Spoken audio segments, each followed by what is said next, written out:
Comics. Comics have evolved so much throughout time. They started off as some nerdy hobby that only a select few wanted to take part in. But these universes have changed so much to have broken into the mainstream of all media to the point where they aren't even comics anymore. But this video won't be about all that. Instead, we'll be learning about a local artist and his journey of making comics. I'm David Crosby. I am a junior here at University of Kentucky. I make comics, I am a digital media design major, and yeah. So my comics are the adventures of Fro-man and Dubstep Boy, which are available on Amazon. It's a short form superhero series, action, comedy, all that sort of stuff about the two characters, Fro-man and Dubstep Boy. They sort of come from two different points in time. Fro-man is from the past in roughly the 70s, 80s, who ends up like 50 years in the future in the modern age and has to learn how the world sort of works and how to interact with people, things, cultures, ideas, and a bunch of other problems that exist only in today, as well as the fact that he's now got superpowers. So as we can see even from this short little intro, what sorts of things inspired David's comics? The look for Fro-man, for example, is inspired by David himself, and the idea of a person from the past being brought to the present bears striking resemblance to something like Captain America. I love to read, I love to write, and one of the first books I ever read was The Adventures of Captain Underpants, which a very juvenile, very kid-centered series, but the biggest thing was that the two main characters in the series, George and Harold, who are the kids who create Captain Underpants, Captain Underpants is their comic book creation. They draw comics, and I sort of wanted to do that. And do that he did. From writing, storytelling, drawing, and publishing, David worked hard to get his work out there. But as he will explain, this was never a solo effort.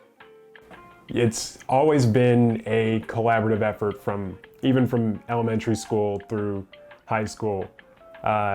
I've always needed someone to assist me and help me out to get this stuff done because I can't really do everything myself. In the past, it's been someone else helps me write or helps me with the art. But right now, for this series specifically, I've enlisted the help of my best friend Cyprian. He is sort of the co-writer of this series.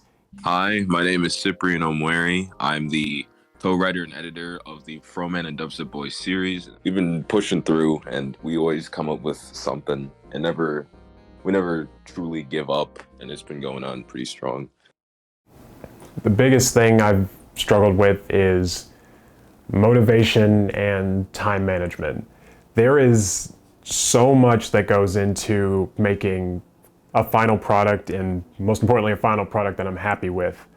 And continuing to work on it for especially as long as it takes to finish a roughly 50, 60 page book is a lot more than I thought before I even started this whole venture.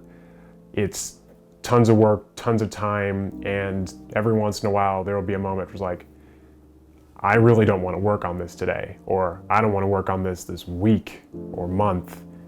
Sort of keeping myself motivated and finding ways to keep this series going is probably the hardest thing on its own.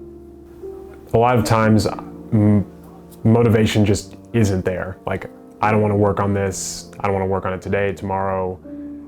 There's no real push for me to try and get this. There's no external person, there's no deadlines I have to meet. Some days I just don't want to work on the book. Young adults are having a harder time finding motivation to work in these current times. And even here with David, it's become a detriment to his comics. But rather than letting this take over, he looked back at what inspired him and used that to push himself forward. But the main thing is that I want to tell a story that's important. I want people to be able to read this, whether it be an adult, a kid, teenager, anyone, anywhere, to be able to look at my work however they find it and sort of be inspired in the same way that I was when I was a kid. I saw someone that looked like me in a book when I was my age or when I was younger, and that sort of inspired me to keep doing things the way, to come up with this series, to come up with ideas, come up with characters, make friends. It's sort of set me down this really cool path, and I want to be able to make something that does something like that for someone else. What I would say to anyone who's just passionate about doing anything is keep doing what you enjoy doing, and don't be afraid to struggle along the way, because in the end, the product that you make, whatever it may be, is going to be something that you like and that you enjoy.